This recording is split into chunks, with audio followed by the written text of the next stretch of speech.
Listen Lanarkshire is a community radio station governed by the registered charity Getting Better Together Limited. Therefore, the radio station itself retains political neutrality, and any political views or comments aired as part of political discussion programming or otherwise are not the views of Listen Lanarkshire, nor of Getting Better Together Limited. The station has a set of key commitments found on the Ofcom website, and we adhere to all necessary Ofcom rules. For more information or inquiries, please contact us at radio@shotshealthyliving.com.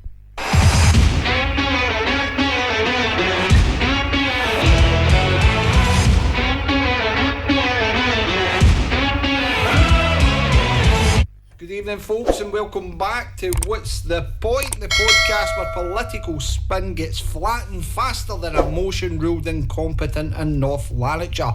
I'm your host, Greg Lennon, still independent, still unsponsored, and still not invited to Jim Logue's weekly How to Hold Power Without Actually Winning Anything seminar. Tonight I'm joined by my old pal in procedural crime, Jerry Brennan. Jerry, how are we? Very well, Greg, and as always, it's an extraordinary pleasure to be here. Well, Jerry, tonight, oh boy, we're diving headfirst into the political equivalent of a hall of mirrors. You see, there's been a wee shift in North Lanarkshire politics, people. Progressive Change councillors, brave, principled, and just a bit fed up, have gone fully independent. And just in time too, because apparently if you're not wearing a red or yellow rosette, you're not getting on the ride. Unless, of course, you're a former Labour member. In which case, welcome aboard Big Jim's Express, where every seat's reserved for those willing to quietly vote. Exactly how? Pray tell? Well, no party whip required, just a wink in a committee chair giving you the nod that will accept an amendment. Some say Jim's got such control over the political balance in North Lanarkshire he could run a chessboard with only pawns and still win. So we're asking tonight, without fear nor favour, because we want to lift a curtain on this. Who's really pulling the strings in North Lanarkshire? Why does being independent suddenly feel like a political detox? And are we finally witnessing a crack in the Labour, SNP, Tory payroll triangle crazy relationship that currently exists, or just silent consent? We've got laughs, truths, and probably a few councillors switching over to record every sentence that's coming out of our two mouth for a Standards Commission complaint. But hey ho, Jerry, that's what we do. We like it that way. So welcome to What's the Point, Jerry. So to come on to it, the last week's been a pretty busy week. I think it's safe to assume, Jerry. It's been an absolute whirlwind of a week, Greg. And yes, it's true. Progressive Change, North Lanarkshire is no more. The brave, principled seven, fearless seven, yes, have fought the good fight, I think, over the last 2 years. It's not been easy. It's been a really, really difficult 2 years, having left a large party structure, trying to find your own unique way to navigate through the melee that is North Lanarkshire politics. But I think what was absolutely clear was that as every door was closing on PCNL, and as every door was closing on every member of PCNL, the only lifeboat that was there was the independent lifeboat, and it came and picked each one of us up, and now we reside as independent members of North Lanarkshire Council, again free from the shackles and whips of the political bigwigs, and we can do our own thing, and there's a lot of freedom in that. But you know what? There's a lot of fear in that council at the moment. Oh, there's a significant amount of fear in that council at the moment, as I pointed out last week, kind of briefly, after the 22 council elections, there was only two independent councillors and two sole party councillors, so 4 out of the 77. But now that's grown fourfold, so there's now 16 independent or sole party members, and that creates absolute havoc, because the whole political balance has to be redrawn. all the committees have to be rebalanced to represent this new group of 16, which equates to about what, 21%? 21%. So each committee has to be reallocated to 21%. Well, there's obviously been a significant amount of firefighting for the leader of the council. Now, tonight we're going to be on TikTok Live at 8 o'clock. And on TikTok Live, we're going to have a wee discussion with the good folk at home in relation to what democracy in North Lanarkshire truly looks like, Jerry. We've done an episode previously highlighting is democracy dead in North Lanarkshire when it was coming today with the Lord Provost's acceptance of motions, how he scores competency. When you're a councillor elected to North Lanarkshire, put forward this idea to try and change something in North Lanarkshire, and if Big Kenny says no, it's a big before anybody can even get anywhere near a reasonable idea to be presented.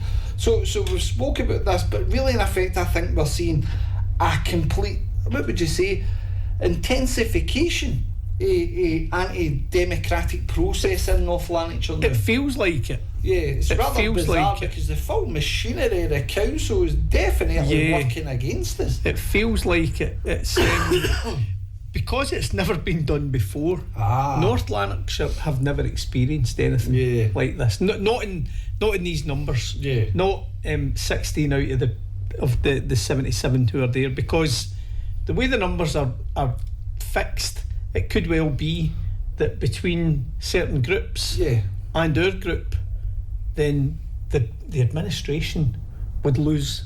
They would lose votes, so they would just say, for example, the payroll and the patsies won't work for them. Is that what you're saying? Potentially not. Right. Potentially so not. You've lost the payroll, you've lost the patsy. Their votes are no longer going. But you might need to up the payments. Well, as I said again, they might actually turn around and say to a few folk in his own group to go independent to stop anything. Possibly.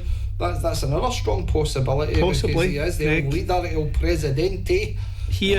He's a magician. He's a magician. An absolute unbelievable magician. And we did speak about this earlier on today, about that very point, where would he be in a position to be able to convince councillors to go independent, just to rebalance that group? Let's give background for everybody, Jerry, because I think that's important to know. So you highlighted at the start of this council term in 2022, you had two legitimate, independent, elected members come into North Lanarkshire Alan Beveridge, Robbie McKendrick. Alan Beveridge and Robbie McKendrick. Then we had two sole party members. One was Claire Williams for the Green Party, and the other one was their very own John Joe Leckie in Shorts. So there's four councillors. All of a sudden that grouping became a wee bit bigger because you had a number of people leave the Labour group.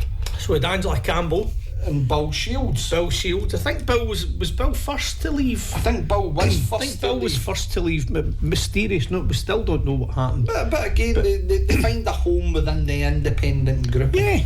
And for the good folk at home who might be interested, might not be interested, let's clarify a few points for that. The minute that you become independent, normally the standard practice or process would be that somebody for the council, an officer for the council, would write out with a list, and the list would basically say, here's the vacancies available on the committees. The wee bit of a difference in this was basically, if anybody can fill those positions, then that'll go to a full council meeting, and normally it'll get nodded through. That's standard. A convention. And do you know why they do that? Why would they do that, Jerry? I think they do that to avoid it going to a vote where the SNP might vote against a Labour member becoming a committee member, or vice versa. Right. So I think there's a degree of common sense that's prevailed just through convention, right? To make things work, and it's been fine with the other group. Now the other group are the independents and the sole parties group, so we'll just call them the other group for the four. And that's been fine because the other group have been largely not the individuals within the other group, but they've not been particularly influential because of the size of them. Not because they're singular. Not because of the calibre of the councillors who are there. Not. Fine councillors who are there doing the best up to the best of their ability. but because they don't have the scale, Yep. they are insignificant. Yeah. Now, if it's scaled up Yep. from 4 to 16, then they become really, really important, because on some of the key committees, Yeah. particularly policy and strategy, Yeah. Greg, where there's 25 members, Right. the other group would pick up around about five members on that committee. Right? Now, when you ally them up, So would the leader have influence to appoint those, or would they be relying on those who are sympathetic towards them, Well, or potentially payments? right, Or so- what way would it so work, Jerry? if you're a truly democratic person, as I am, Yeah. right, my understanding would be this, Right. right? We look at all the vacancies that are available, Yep. and indeed all the places that are available Yep. that are taken up by other councillors in committees at the moment, because they're all up for grabs. Yeah. It's really now for the others, the 16, to get together and to decide who's going to be on which committee. Right now, that's going to be, because we're all independent or sole party, we're going to have to vouch for ourselves. We're going to have to make the case that we should either be on that, or I should be on that, or I should be on that.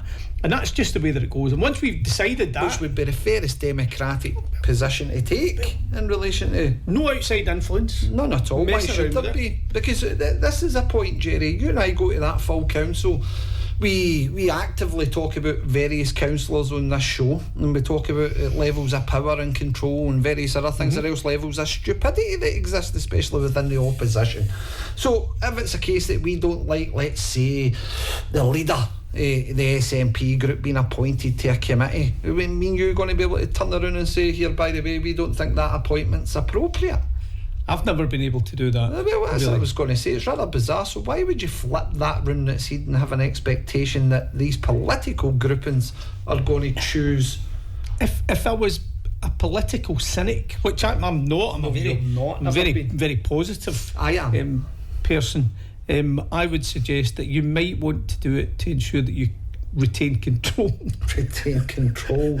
Because you don't want to be going into committees unsure about what you're going to be voting on. Aye. Because most of the policies and the policy direction has already been set. So like we've said before, the ACC review shut the community centres down, and All if you set. remember, there was an independent involved in that. He voted, yes Jim, yes Jim, yes Did Jim. eagerly, hands up, everything Indeed. else, telling everybody else to shut up in that committee and Yes. listen to the leader of the council. Eagerly. And then when it all broke in the press and there was a backlash in relation to it, he quickly squirmed and tried to get his tail between his legs to say that he wasn't involved in it at that point, although there's public webcasts. And I think we have all the information.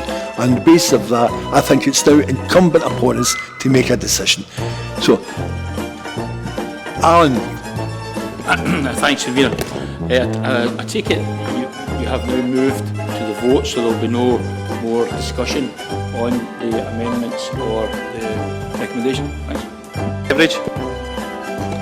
Thanks, Provost. At last week's meeting, I voted, influenced by officers and through conversation with residents, about vital cost-cutting savings options. The report was extensive and deemed vital for the future viability of our council and our county. I explained my decisions later at surgeries and elsewhere to residents, some of whom were not in agreement.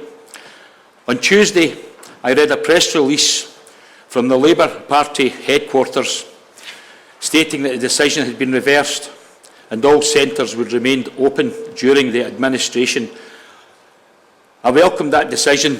I didn't become a councillor to make these cuts to services, and it didn't sit easy with me. Thanks, Convener. I take it you have now moved to the vote, so there will be no more discussion on the amendments or the recommendation. Thanks.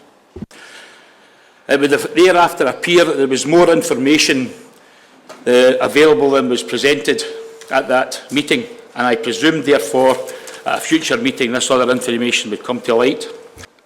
Thanks, Convener. I take it you have now moved to the vote, so there will be no more discussion on the amendments or the recommendation. Thanks. However, I presume, and can the leadership of this council commit to making no further cuts to any services during the administration?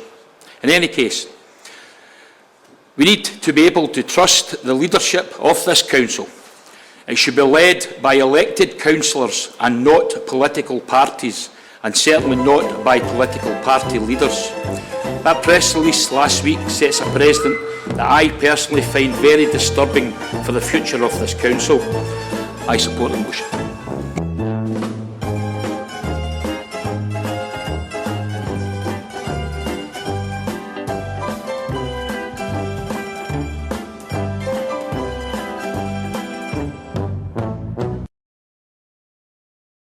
But very strange, very strange. So, yeah, if you wanted to make sure that you retained control so that the plans that you've made over the many years that you've been in control of the council, i.e. every year since it's been formed, because there's only been one administration, really, the Labour group, aided and abetted by the Tories over the last 2 terms. And independents. And some independents. Then you want to make sure that you stop this, what appears to be a juggernaut of group of splinters. I mean, people are still even today talking about groups of splinters or words to that effect. And I'm like, wait a minute, I'm not affiliated to. That's rather strange, isn't anybody. It? It's bizarre. But let's get back to. But you know what? See when, hold on a minute. See when people get fearful, they say daft things.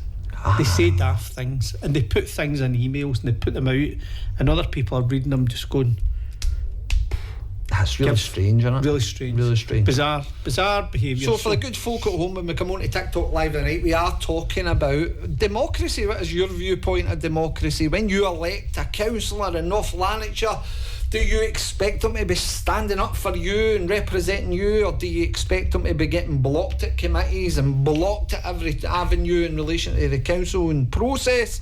It's something that is very, very much in existence. We would love to hear your views. In addition to that as well, we'll also be talking tonight on TikTok about, again, standing as an independent. How do you go about it? What would you do first in relation to getting your name forward? Because, again, unless we get a number of independents in North Lanarkshire, we're not going to be able to change it, because the political status quo still exists. And the other point that I was going to raise in relation to all the stuff that we're talking about the now, Jerry, is if you think about it, if you have a meeting with the independents, right, let's say a meeting's called to decide on what committees, let's get a reasonable position, let's everybody, okay, we might not like each other, we might have disagreements, this is all completely irrelevant. All irrelevant. We're all adults. But the point of it being is, it's for them to decide what committees that they're wanting to go, and it's not for somebody else to make that decision, right? It shouldn't be for any influence out with the group of 16. That's exactly the point I was coming on to make. But here's the interesting one, Jerry, because ultimately if you don't have a process in place, then what would happen? What would happen if there is no process in place? You wouldn't be mad enough or stupid enough to draw lots, would you?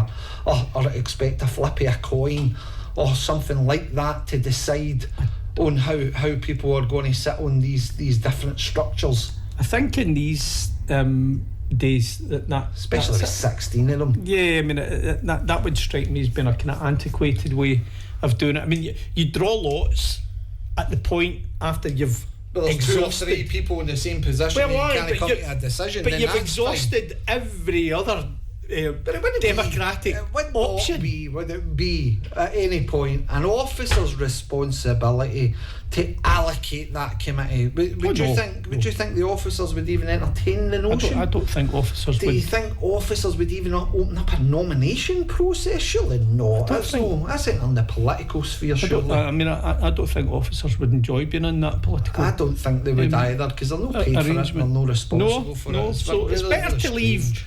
I think it's better to leave the politics to the politicians, to the elected people. Yeah, we say politicians loosely. And well, yeah, but I mean, it's like we're not permitted to veer into the realm of the officers. No. That's But and that's the understood. point, that's the point I want to come on to as well, is about the balance. come on to it. Right, but I'm coming in a second, but I want to cover one aspect, Jerry, before we move on for this. If you think, right, at present, like you say, there's 16 new independent members sitting in North Lanarkshire Council, that number could potentially rise, because let's not kid on about the politics in this. Within political groupings, there's fallouts all the time, or there's sexual scandals, or something happens where that independent number could potentially rise. There's loads in North Lanarkshire. So again, if you look at the mainstream political parties, especially the sexual scandals that have incorporated both of them over the years, and the amount of individuals that have ended up as independents, again, that number could rise and rise and rise.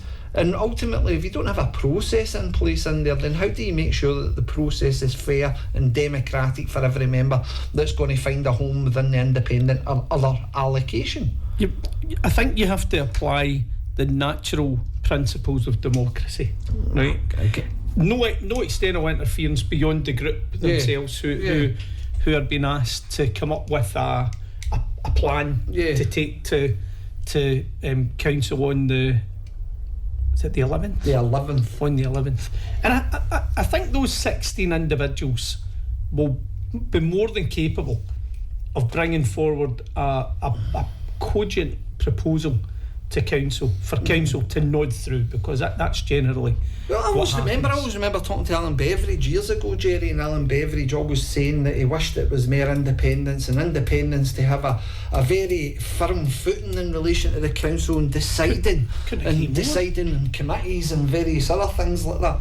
And I always used to admire Alan back in a time when Alan was very vocal about trying to make sure that democracy was no eroded in North Lanarkshire. I guess in that vein you would expect that particular voice there to be quite a prominent voice, vocal. In this new arrangement. That's to be seen. I mean, the meeting doesn't take place until the 8th, but it'll be interesting after the 8th to have some kind of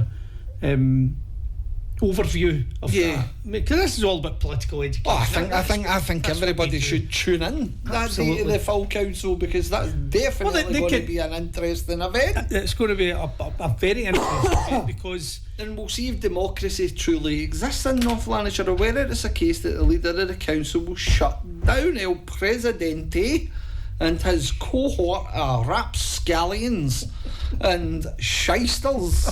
And whether or no they're looking at any form of discourse taking place in the council. I missed the council last Christmas because I was winging my way. You were in New Zealand. I was suspended last Christmas. You were suspended. I was winging my way to New Zealand, so I missed the Christmas festivities. But this Christmas, I'm looking very, very much forward to it, Greg, because I think there could be some political fireworks. I'm sure we missed a vote of no confidence in the leader of the council at that point, but I can't remember clearly. I'm sure we did, but see that meeting, that last meeting on the 19th of December, that was the beginning of the end, as far as I was concerned, of real politics. Oh, that was the beginning of the end of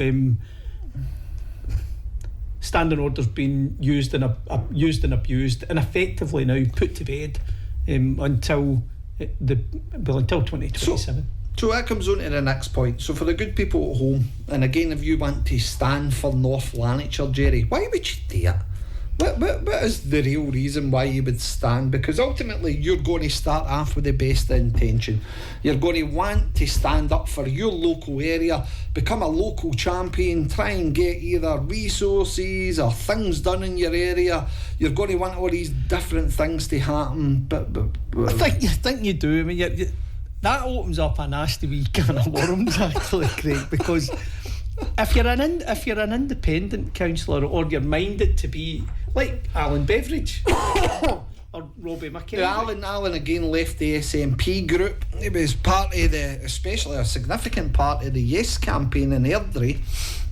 And again, I think when they lost independence, that was when he became an independent councillor. So when the referendum was over, He was an independent councillor. Now, again, since then, and it'd be great to hear if there's any listeners out there the night as well, if anybody at all is Alan your councillor, what sort of local differences been made? What kind of stuff have you seen a significance change? Now, that doesn't necessarily mean that's what you need to be a councillor for, no at all. You could be a great councillor just by taking casework and supporting people, or these different things. There's that many mechanisms for it. If you're an independent councillor, then you can decide that you're going to run in your area, if you like. So, Greg, you're a Christen boy. You're unhappy with what's going on in Christen. The roads are a mess. The bins don't get lifted. The schools are falling down. The graveyards are a disgrace. There's no swimming pool. The football parks are all shut down. You stand there, you're going to be the people's champion. You get enough interest locally, and away you go and you fight for your constituents. If you're lucky enough to get elected, away you go, right? If you're in the big parties, though, it's very different, because basically they're looking at who's already sitting as councillors. So depending on where your name is in the alphabet, surely not. You might not even get to run in your local area. You might be told if you say something a wee bit cheeky to a councillor or an MSP previously at a public meeting, that'll just get used against you. So the mechanism that they use to decide who's running and where is very much based on often who's the incumbent councillors, and you won't always get to run where you want. That was certainly the case last time round. But no, you'll get to go through the process of allocation within your party group, and off you go. You're off and running. But what you need to acknowledge and understand about being a councillor, and I've felt this in my 3 and a bit years now being elected, is that when you're in administration, it's very different from when you're in opposition, and it's even more difficult when you're in opposition. If you're in a small party group, you're better off being an independent, because you can do and say whatever you feel is appropriate at that time, because you're shackled to no one, you're whipped by no one. You can truly be. Why do you think the people in North Lanarkshire continue to vote the Labour Party, Jerry? Why are they continually voting them in to North Lanarkshire Council? It's a really good question, and it's one that I can't answer. I mean, I genuinely can't answer. Well, again, we'll open that up tonight to TikTok. Let's ask the good folk at home why these continue to vote this grouping of individuals in who are overseeing some of the most harsh cuts, rises, most harsh cuts, rises in council tax, and rises in rent, and rises in this, and rises in that. But are you getting value for your money? Difficult to make a case that you are getting good value for money. If you're asking me personally, was North Lanarkshire a much better place growing up 30-40 years ago? I would say 100% yes. Was your parks clean? Was the grass we had cut? parks. You had parks. You had with beds, with rose beds and flower beds in the bins in the summer. Absolutely. But again, Jerry, coming back to that key point, you're an independent councillor, you've just been elected, and then all of a sudden you get in the door. You want to make these big changes, and then all it's thrust upon you to say, right, these are the committees you're getting allocated. Now, again, as an independent councillor, Jerry, would you ever be in a position to accept somebody telling you what committees you're going on to? Because ultimately, surely, being independent means solely that. I couldn't now. I mean, I think when I was a greenhorn, when I was first elected, you're just really trying to find your way. So you're more inclined to be trusting of those who have been in for a wee while. But then there's just a shark tank. It's a shark tank, and you understand that really quickly. I mean, the first month you don't know who's friend or foe, even within your group, because if you don't know who's got an agenda, who wants to be where, who wants to be on what committee, who is going for leadership, who's looking to build a platform for leadership over the period of time, who's on their way out, who's trouble. Do you know what I've always been fascinated with is the ones that leave the political groupings, right? So when they leave their political grouping, the level of loyalty still to the political party is absolutely quite staggering, despite them claiming that they were either chased out, kicked out, bullied out, whatever it may be, and then all of a sudden they find themselves an independent. But my goodness, they still do the bidding of El Presidente. You've got to take it. You've got to honestly give the man his due. He still manages to have influence and control over others. I don't know if you've seen those episodes of or the feature films with Star Wars where Darth Vader has still got. He only has to look at you. Oh, I don't need to have control. Darth Vader now, do we? Well, I think he could carry it off. And the Empire.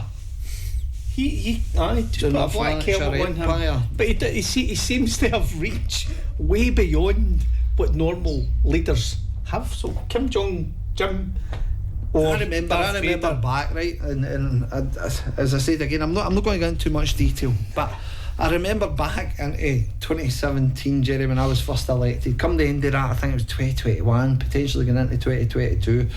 There was a really, really good Labour councillors, socialists, absolute stalwart socialists. I think there was a couple of communists in there as well, but absolutely working class, standing up for a local area. We're never happy at how the direction and various other things of the Labour grouping, right?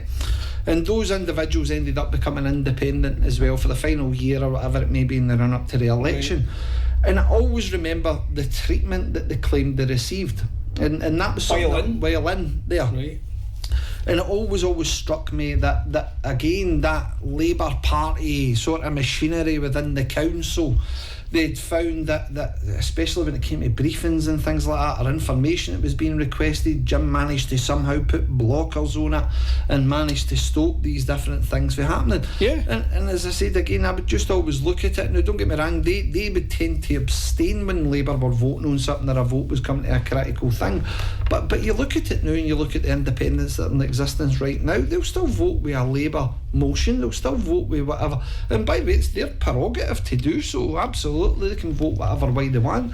But I just find it rather bizarre that there seems to be this level of loyalty to the party still that's in existence, considering they're now sitting as independents. Many councillors in North Lanarkshire will have woken up this morning to news on Radio Scotland, right? A really horrible case where the council has been found. They've been fined, right? Yeah.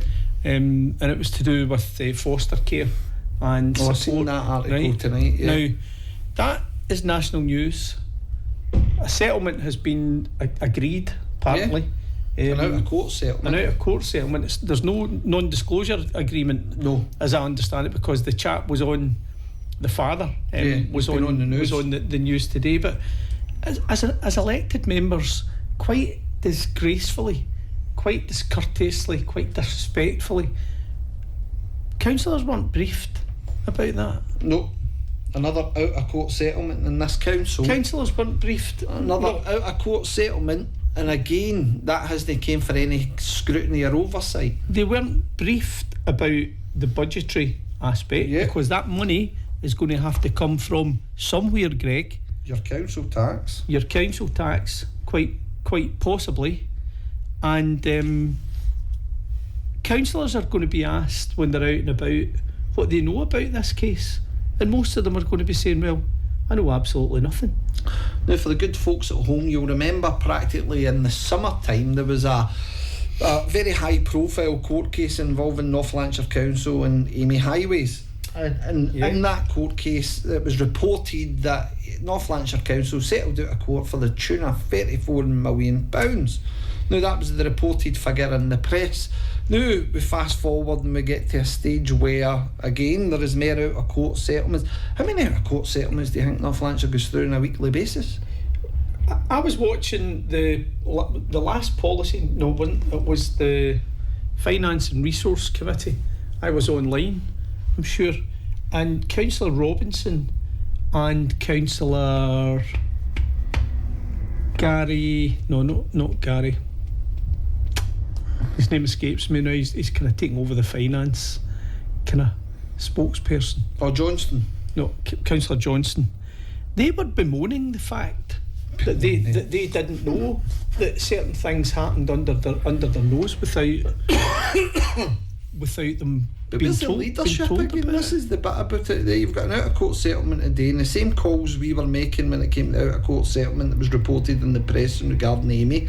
There was no Jim Logue. Jim Logue's nowhere to be seen, and that kind of ties me back to the point that was originally raised tonight with the independence. We're looking at a process just now being described and dictated to independence, where the leader of the council is absolutely nowhere to be seen. No. Why would he not be interjecting to say, listen, that's for them to decide, let them sort out their own thing and come back here? Or is it that much of a stitch up that he desperately needs to make sure that those who are going to be put forward for committees are the right people being put forward to support any votes that could potentially happen in the future? I'm going to go back. Answer that. You're not getting away with it. I'm going to go back to the point that I made earlier on. If there is any interruptions or interventions or external influences beyond the 16 individuals who are impacted by this, Right? then there are serious questions. I would like to make a bet. There's serious questions Let me to tell be you how asked. North Lanarkshire's full council meeting's going to go. There is going to be an interruption for the leader of the council, and basically what's going to happen is he's going to try and push through, because he's got the numbers with the support of his wee payroll people to get in there and vote it through, where they'll decide who gets appointed to what committee. 50 quid. 50 quid for you. Are you accepting it? I'll take that bet, Greg. Right. I'll take that bet, because unlike you, I have faith in democracy. There you go. And I think that democracy will be best served just as I've suggested it should, right? Those 16 create their own rules, make the determination about who's going to go forward for particular committees, even if that means a change from the position as it is right now. So there's What do you mean? Do you mean that some councillors? Because if you take John Joe for talking's sake, if you look at John Joe, my own personal opinion in this, a very hard working councillor. great wee guy, right? But the issue with John Joe is John Joe's sitting on about 13 committees. Talk about get the pee ripped out of you. God almighty, where do you find the time? So there's certain individuals like that who haven't really quite worked out they're being used, basically, to get on every single committee, wherever there's a, and no realising, by the way, an elected member actually doesn't have to attend a committee. There's no legal obligation on us to participate in a committee. No, So- I mean, again, the cynic in me might suggest Keep them busy. that the cynic in me might suggest that it's in the interests of the administration to try and make sure that there's friendly Aye. others. Well, Jim always does put his arm out, doesn't he? He always takes care of the problems for certain individuals. Very good. He's very good. And again, He's very especially good when at you're lobbying, planning and stuff like that, there's things that can be done Indeed. to make sure Indeed. that it keeps you safe. And the reason why I've got so much faith in democracy is that in every other context of the council, it goes on majority vote, right? So if you've got the numbers and you're in administration, and you don't have enough, you go and get the Tories and they back you up, and then you've got enough, right? So, and then if you need to curry favour with a couple of others or independent councillors, you can fix that too, and then you've got your numbers. Yeah. So you've banked all of that, right? So that's how you do it.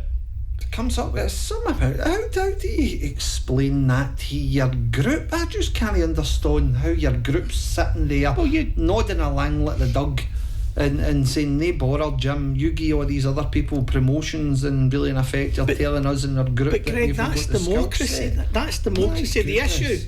issue about this group, this new group, this sizable group of 16. Well, they're not a group, they're a block. They're a group of councillors. They're a grouping, right?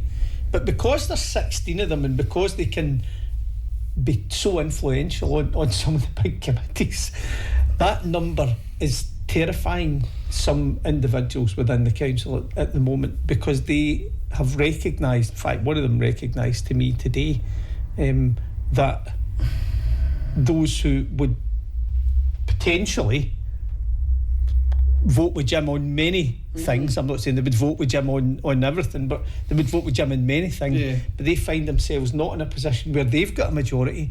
They find themselves in a minority, potentially. Because the way the numbers work out, just prima facie, if you looked at it and you knew the individuals who were there, you might say, that looks as if it's a 9 against 7.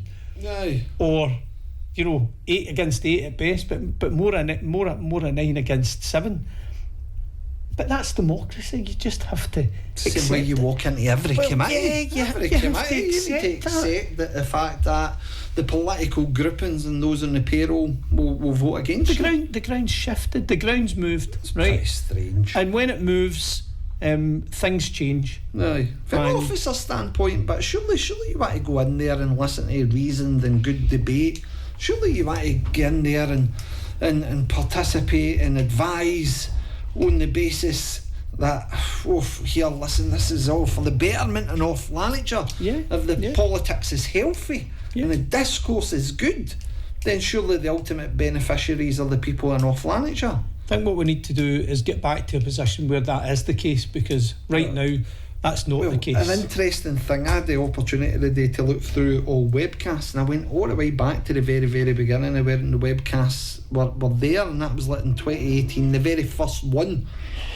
And don't get me wrong, there's a lot of familiar faces in there, but see, when you look at the calibre of debate, Jerry, it's quite staggering, and the contributions coming from everybody was free to speak about anything, and people were putting forward motions, and Jim was still the leader of the council, still propped up by the Tories. Megan Gallagher and others, she got a convenership out of things before she ended up becoming a in the Tory Labour MSP. administration. In the Labour administration, A Conservative councillor. 100%. She was well in there. She was My a goodness, convener. Greg. Remember, audit and scrutiny seems to be the paid position for the Tory leader. So Well, again, just when you that is mention the that, recognised opposition. as you mentioned that, we currently still do have a Yes. Conservative convener of that. Yeah, but the point that I'm making is if you look at it now, okay, the same typical slagging match that existed between nationalists and unionists, but the point remains, the calibre of debate was still far better than what it is just now, where you've got individuals that are constantly being shot down in committee, or if things don't really go the way Jim wants them to go, then it's microphones muted or expel the person for the committee. It's just rather bizarre that we've ended up in this twilight zone. Yeah, I mean, that they just think they can bully anybody. there's no rhyme or reason to it.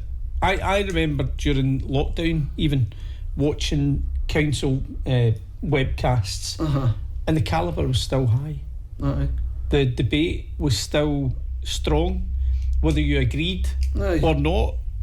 The individual had the right to speak. Maybe we should do that. Maybe we should try and get an old elected member on to have the conversation about what it used to be like in comparison to what it's like the new. Full councils took hours.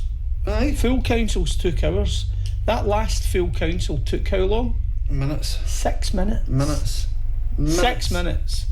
An absolute disgrace. Jerry, I remember full council stretching into the next day. Yeah, a disgraceful approach to the democratic process. But we've managed. Who does it suit in democracy? Apart from Jim, who would it suit? I think it suits the opposition as well. Do you think so? I think it suits the opposition because that's not the strongest opposition group, right? And they will be picked off in open debate, I think. So if I was being really hypercritical, I don't think many in that chamber like to be scrutinised in any way, and therefore the approach that we took of ensuring that as part of our role as political educationalists and good citizens, where we would use our editing skills to clip aspects of the webcast where we've perhaps been in debate. I don't think there were that many either in the opposition group or in the administration group who found that very comfortable, because I think point of order. But the quality of the debate would then be brought into question, and then you're looking at a comparison, and some people would rightly be going, well, who would I rather have running an administration? That individual there who's maybe giving answers that are not the best, or individuals on the other side who are asking really pertinent, horrible, difficult, challenging questions, as they should, because they're there to Quite provide rightly so. the Quite rightly scrutiny so. that the council requires. Well, you'll be glad to hear that that's kind of us for the first part of the show, Jerry. We're going to cut away for a couple of wee songs, and then when we come back, we're going to be asking that question again. Is democracy dead in North Lanarkshire? Is it truly democratic? Do you feel So that they support the individuals who you elected are currently representing you, or is it a case that the whole thing's just such a sham that there isn't any point in anybody fighting against it anymore? Because ultimately what we're entering into is a very confusing era in relation to debate and discourse, and ultimately we want to hear from you, because unless, as I said, we get more independence standing for local government, then really in effect what change can be made. So we'll be back after these short songs, and we would love to hear from you. Is it a case, as I say, democracy is dead, or is there a way we can get the defib out and get a wee shocker?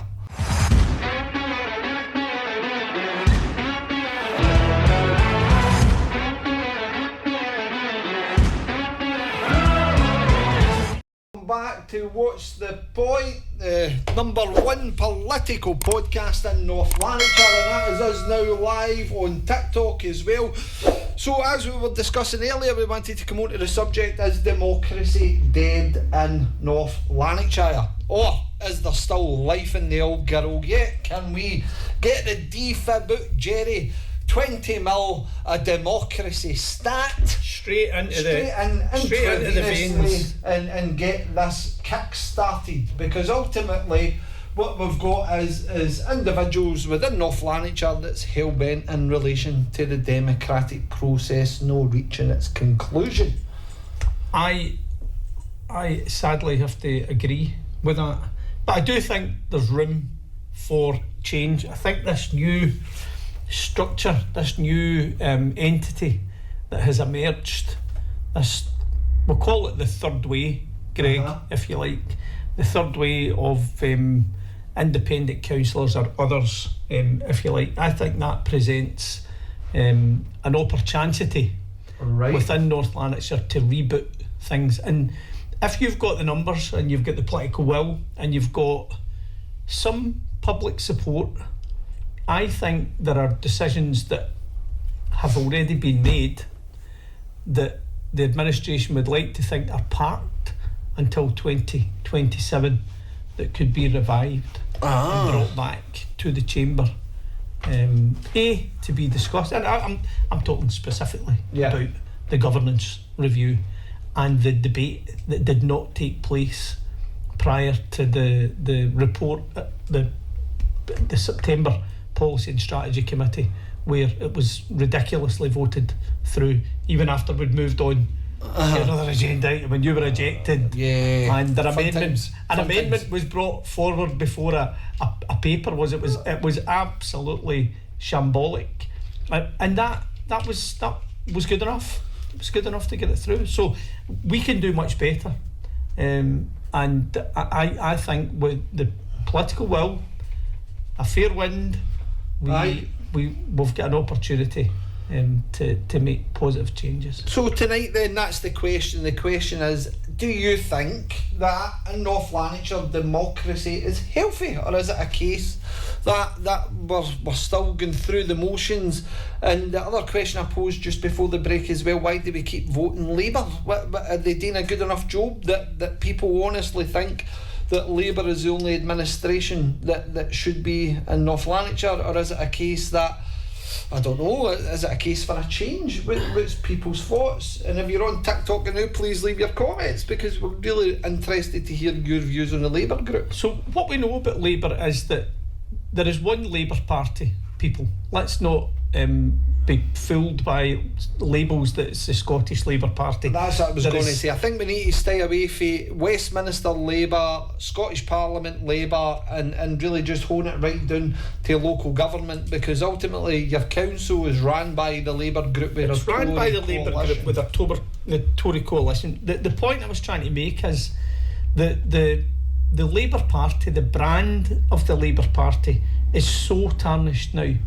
And what we're hearing, even nationally, Greg, I woke up this morning, not just to the story that North Lanarkshire Council were the top story on the BBC morning show, but that the Prime Minister, Keir Starmer, and the Chancellor, Big Rachel were potentially being people are thinking about suing them for misleading the public. Oh, is this the story about the budget? They're pressing charges for fraud, is it not? Fraud. So basically they've over-egged the pudding. They've told us that things were, this is the allegation, they've told us that things were worse than they were, and in doing so they've introduced so many stealth taxes. Now the biggest stealth tax that they've introduced even in this budget is the personal allowance.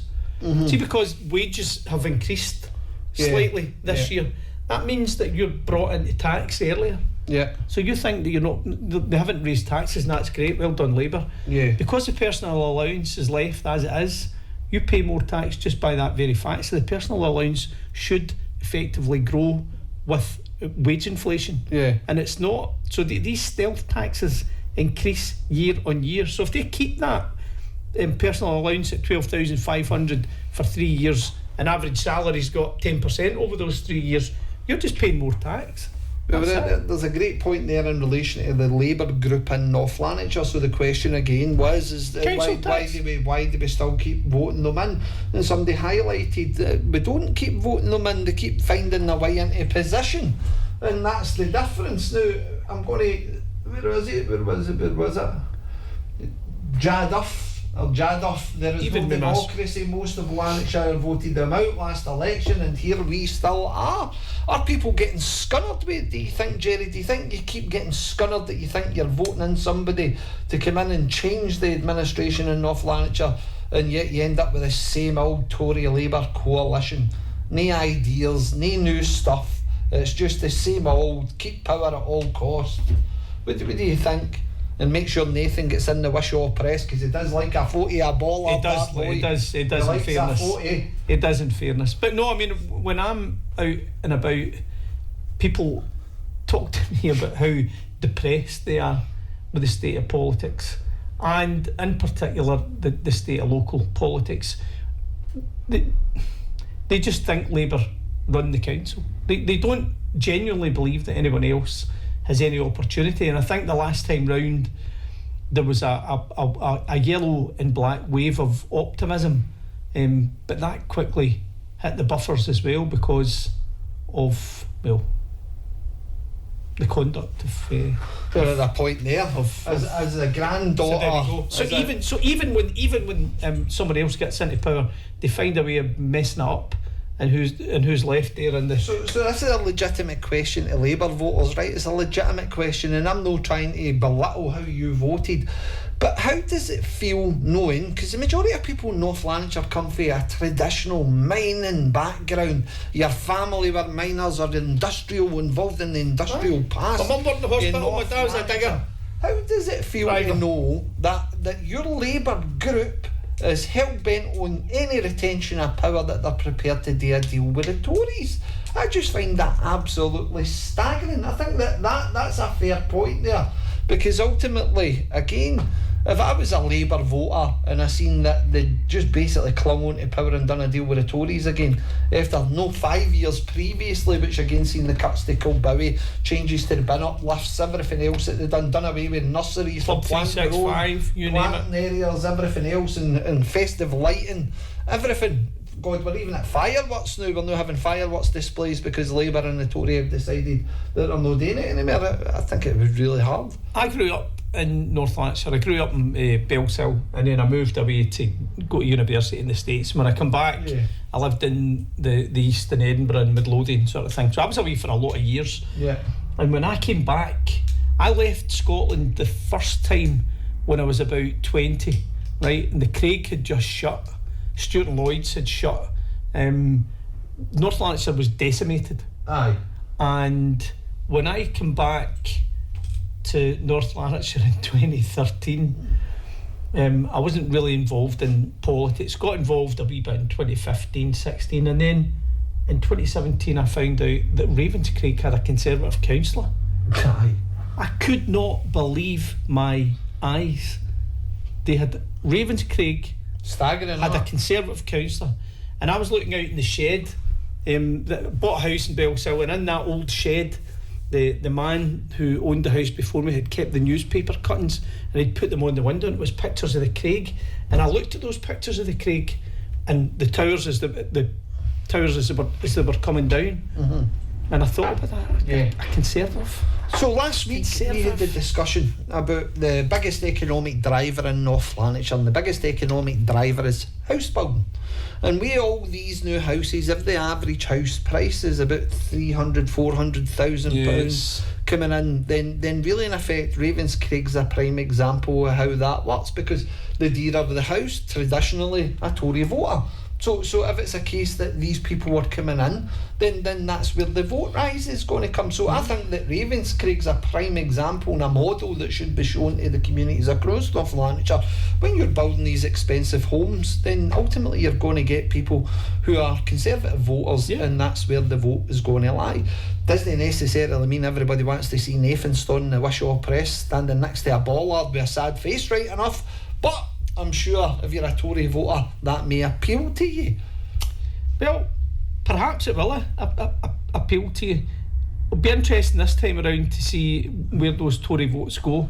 I mean, generally speaking, in North Lanarkshire, unionists use tactical voting as well. So people in North Lanarkshire are quite happy to vote for Labour or Tory, depending on who they think is going to keep the SNP out. Aye. So, and we spoke about this before.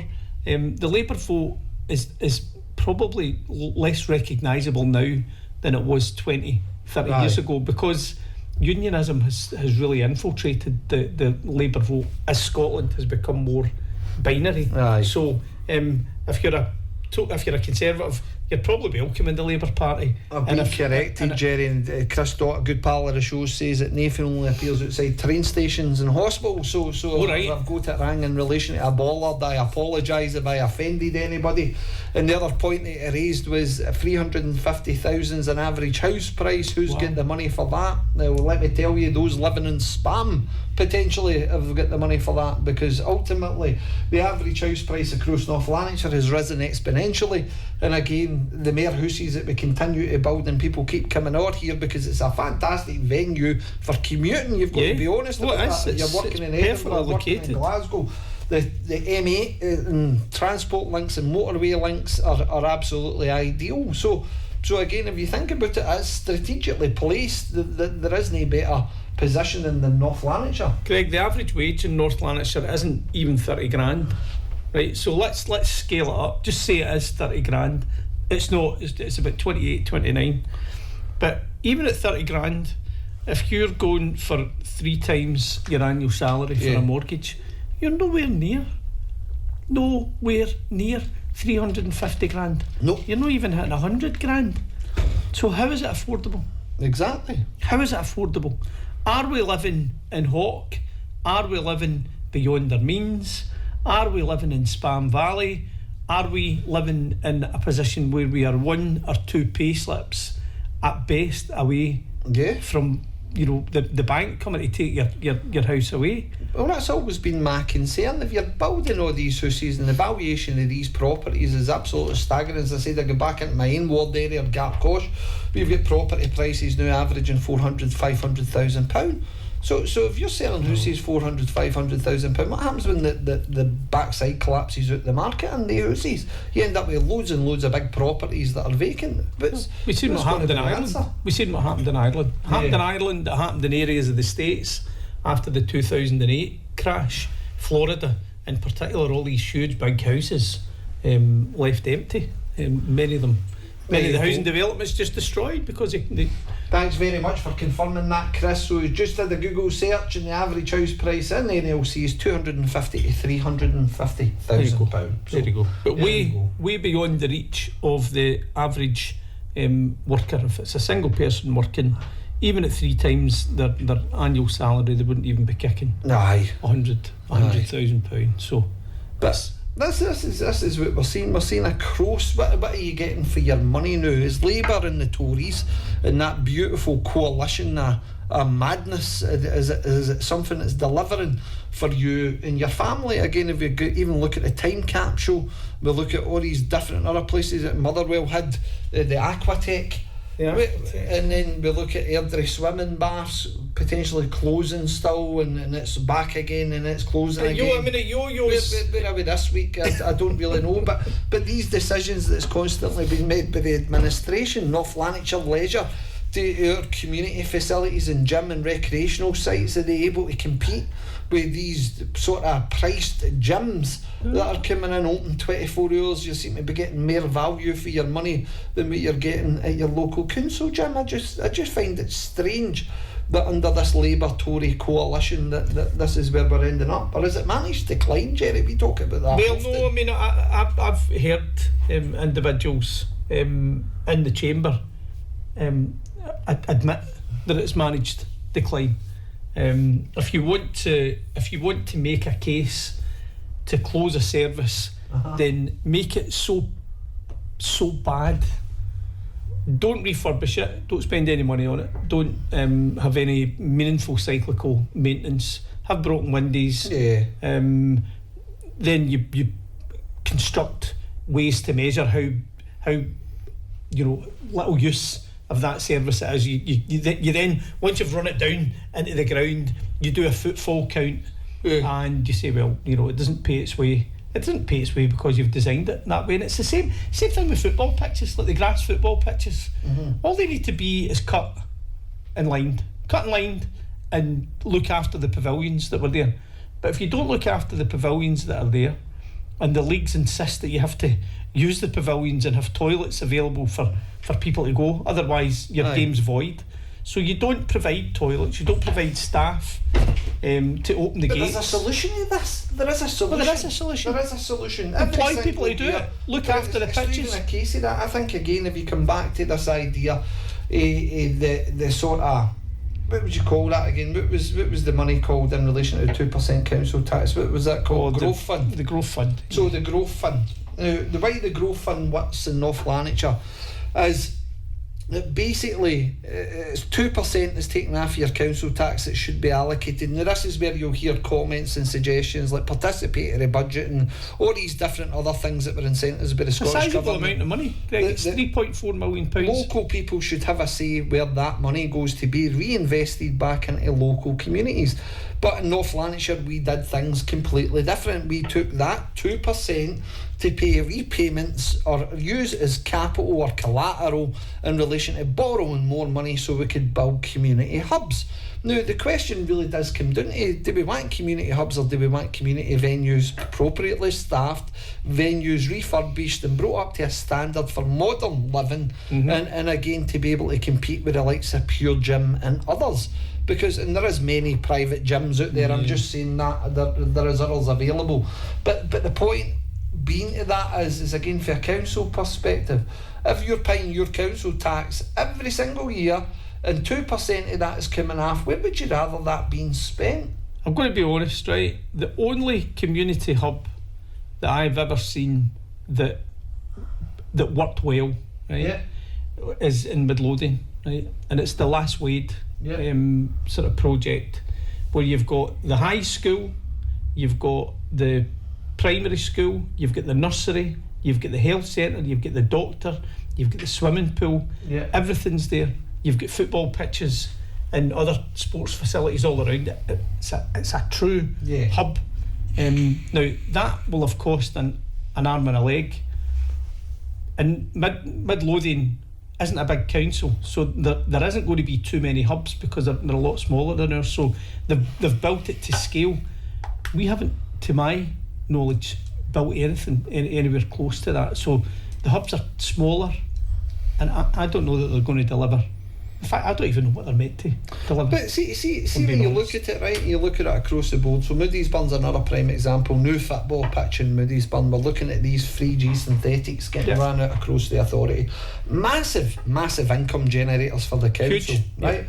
So regardless even whether it's a case that the council's investing money in it, it's going to get its money back tenfold anyhow in relation to the life cycle of the pitch. Yep. But also in addition to that, the SFA's funding these pitches across the board as well. Often they are, indeed. So the only thing that the council has to put up is potentially half the money towards it. It's not actually the full value of a site. So really in effect, if we look at across the board, that 2% coming off a council tax, has the Tories and has the Labour group in North Lanarkshire got it right as community hubs? The way that we should be spending that, because ultimately we've used the comparison before, it's really, if you look at it, a new version of PFI. Because don't get me wrong, the only difference being this time is you're going to end up with the asset at the end of it. But what's that asset going to look like in 15, 20 years' time? I think 15, 20 years' time we will look back and the public will vote and tell us whether or not these hubs have been successful. I think it's too early in the day. I've not seen evidence anywhere that would be supportive of these being the game changer that this administration seems to believe that they are. Yes, it's nice to see new schools being built. Nobody is against new schools being built, new facilities being built, but the hub model, I don't know if that's the... So the question that would then have is, and again coming back to that point of democracy, when was anybody consulted about what that 2% should be spent on?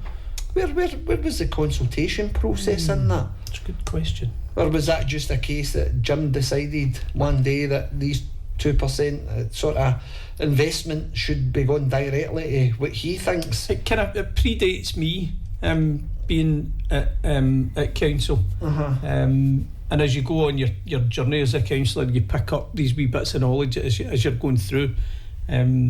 I don't know the year that they introduced it. It was either introduced right as I was elected or before. But the community hub models, no, it was prior to that. It was coming, I think it was about 20, it was after the COVID pandemic, because quite a lot of decisions were made via Go Command and things like that. So then that's something that we're not allowed to really talk about these days. We better not mention that when delegated authority was kind of handed out like sweeties. We can't touch delegated authority now. Delegated authority it's been put to bed until 2027. You can wake it up in January 2027. Once the governance review comes back. Once the governance review and goes more back. Elected members' decision making powers are all handed over, and you don't need to report anything back to councillors at that point. No, you can spend all you like on court cases. You can have court settlement, out of court settlements, non-disclosure agreements. Do we need to tell your councillors? Well, again, listen, this is another question, because consultancy fees is a significant part of that as well. Much, just for the good folk listening at home, Jerry, and watching on TikTok, how much did we spend in consultants for that one single bidder contract? For the Mayor's contract? For the Mayor's contract, it was the only bidder in that entire process for £1.8 billion, and we needed a whole raft of consultants to tell us that we had one bidder and they were the suitable bidder for that contract. All taken into account for that contract, consultant fees and legal expenses and all the rest of it was around £4.2 million. £4.2 million on contracts.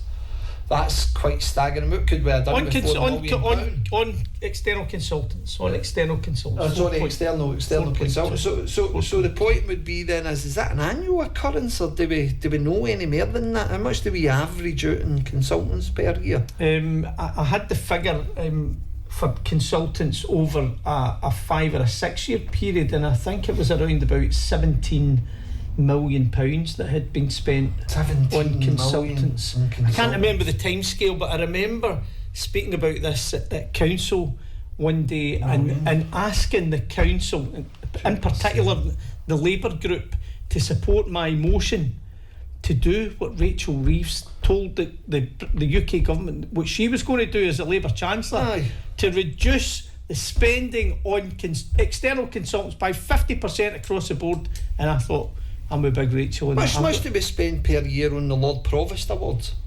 How much does Kenny get as a budget to go and have the Dakota Hotel and various other things, and all the wine and the beverages and the food? I couldn't even guess. So let's, do you know something? I think that's something that we need to inquire about. We can find that out. And how many awards ceremonies does North Lanarkshire Council go to per year? Because I would imagine there's a free bar at these things for individuals, which will be obviously charged to the council credit card. Because if you look at any other corporate organisation, that tends to be the way it works, isn't it? It would generally tend to be the way that it works. So absolutely. Hotels, food, drink, all these kind of things. Transport to and from. Yeah. So hotels really, and do you know what I think we've just done? I think we've just identified a whole raft of savings for the council in relation to their budget, because ultimately, if Kenny's annual Lord Provost Awards and any other awards ceremonies that he holds, it costs significant amounts of money, especially when the good folk at home are all having to tighten their belt in relation to higher fuel costs. Would you rather have an award, or would you have the grounds and your grass cut and your bins lifted? That's a question. That's a question for the folk at home. But would you rather have a Lord Provost Award, or would you rather have reliable, dedicated services? Because these are political choices, by the way. This is exactly what it is. This is what your Labour and Tory coalition have delivered for you and your family.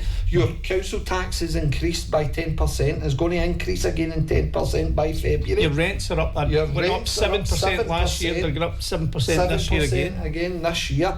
So are you getting value for money? And as I said, that 2% that's coming in every year, which will probably be increased again potentially 3% this year, because it's coming into a Scottish Parliament election year, so we always need caveats to get people to vote Labour. Indeed.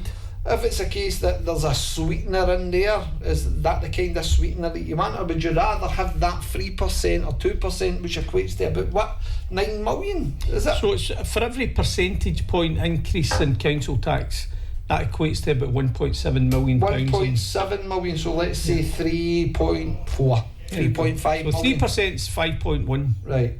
So let's take that. Imagine we had a lump sum figure like that, Jerry, of that 2-3% community investment. How many localities have you got? Well, that's what I was going to say. You could even easily, just for simplicity, split it into the 9 community board areas. So 9 community boards all had an allocation of funds where local people decided what they wanted to spend it on. So somebody said earlier on in relation to the Matt Busby, if it was a case that you wanted to invest and bring the Matt Busby up to standard, then let's invest and bring the Matt Busby up to standard, because it's not a recurring capital cost. No. If you do that once, then you're going to get years of benefit coming out of it, and again that income generation is going to drive profit in relation to a council asset.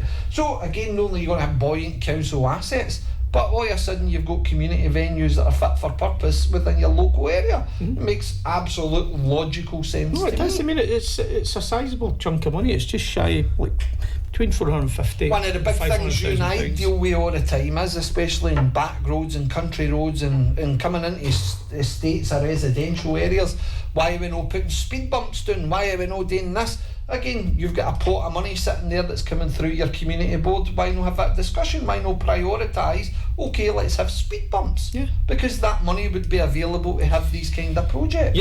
Yeah. Capital investment money. Why are we not looking at it like that, instead of looking to try and borrow on the strength of that money coming through to build more community hubs? It's a great question, right? And I think for next week, many people will be thinking deeply about that. What I did want to mention before we close, because time runs away with itself on this show, what's interesting on the 11th of December is full council. And I know we kind of touched on that, but some of the motions have come through for full council already. And we know that there's another iteration of school transport has been brought forward. So the SNP you're referencing here, the SNP put forward a motion which has been accepted. It has been accepted. And it's going to discuss school transport for ASN and sort of a thing with ASN school kids transport. Yeah. And so the funny thing is they've actually opened the door to shoot themselves in the foot, Jerry. Because who ultimately holds responsibility when it comes to school transport? distancing? Well, for general walking distances to school, it's the SNP government in Edinburgh. So they set the statutory distances. So anything to do with school transport is going to be a problematic topic for them to bring up. So problematic topics that are going to come up then. So that council should be interested. Now, what I really want to do is urge everybody to put a wee date in their diary. Tune in to full council on the 11th. Use the council's webcast. Get the popcorn out and sit down and enjoy. Do we still have walking routes that are unsafe? The terminology is not unsafe, Greg. What is it? It's acceptable. Acceptable walking routes. Wow. So I think the acceptable walking routes are going to be in place for next August. Right. So some of them will still be working through the entirety of that project to get the acceptable walking routes, not safe walking routes, but so we've dropped the concept of safe walking routes. It's now acceptable. It's so there acceptable. you go, folks. Everybody that's listening at home, you'll Acceptable. have acceptable walking routes, not safe walking routes, because heaven forbid that anything would be fully qualified as safe. But acceptable seems to be again, that money, Jerry, that money coming in, rather than investing in it in community hubs, why not invest it in my local community board areas? And if it's a case that we need to bring these pavements and walking routes up to scratch, then we would have an acceptable safe walking route, because we could even get the classification as safe for sale. better than that. All the SNP needs to do is reduce the statutory distance to the Daily Mile. I'm on a roll here, Jerry. Back and forth. This money could potentially be spent on, because we have just launched recently living Christmas trees. Great We concept, have, yeah. Fantastic Absolutely. idea. I'm all for it. Yes. But again, many community groups that I'm Who says we're always critical about the council, Greg? the community groups that I speak of, let's get all the fact that you've got a 2-foot Christmas tree and it's going to take 25 to 30 years for the Christmas tree to be of any substance. But the point being is the ongoing electricity cost. So poor community groups out there have had to sign all obligation over that they will cover the cost, these electricity lights, fairy lights, whatever it may be. And again, on a council electricity supply contract, might I add. Well, they're not using renewable. Oh, no. Quite a lot of them are using the EDF contract that the council signed up to in relation to their electricity supply. But surely there's other solutions for that. In the economy of scale, Jerry, this is a question I think that me and you really need to go and chat the door and ask the question. In the economy of scale, it makes absolute logical sense for the majority of council assets to be on half-hourly meters, and for those electricity prices in that economy of scale, it would make sense for the council to have that level of contract, right? But when you start to hone that down and sort of pick it off a wee bit and have individual sort of wee contracts sitting across the board in relation to wee community groups paying for the lights for the local Christmas tree, I wonder what the average bill is going to work out to be, because I've got a funny feeling it's going to be about £1.50 just over a 4-week period. And is that a higher electricity rate than what you would get in the open market? Well, Because ultimately that's a question that we really need to look into. questions to ask. Folk are Greg. not being fleeced, Jerry. So that's been What's the Point tonight, and I hope you have actually got something out of it, because we always get something out of it, Jerry. Indeed we do, Greg. We Indeed get the we do. loving knowledge to know that our colleagues in North Lanarkshire Council are gladly tuning in to hear about their latest news The and ons, ramblings. the ins and outs, the ups and downs, and the runabouts of North Lanarkshire Council. That's exactly the one, Jerry. Next week we will have a guest again. Jerry and I are actually going to go and find somebody that we want to talk to. Can you be bothered doing it? I can. We'll get Big Crichton back on as well, just for a giggle. Dave's always good crack. But the other thing I was going to say, next week will be our last week, because we'll be stopping for Christmas and New Year, and we'll not be back again probably until February. But we're definitely back next week, because we want to do a full council special. And that's something that we're going to make sure that we have got all eyes on the full council, because we've got a grouping of very naughty boys that are going into that full council meeting to be expected to have no way to speak about the Labour group. That's democracy stripped. Anyway, this has been What's the Point? Thanks very much for joining us, and we'll see you all next week. Thank you. All the best.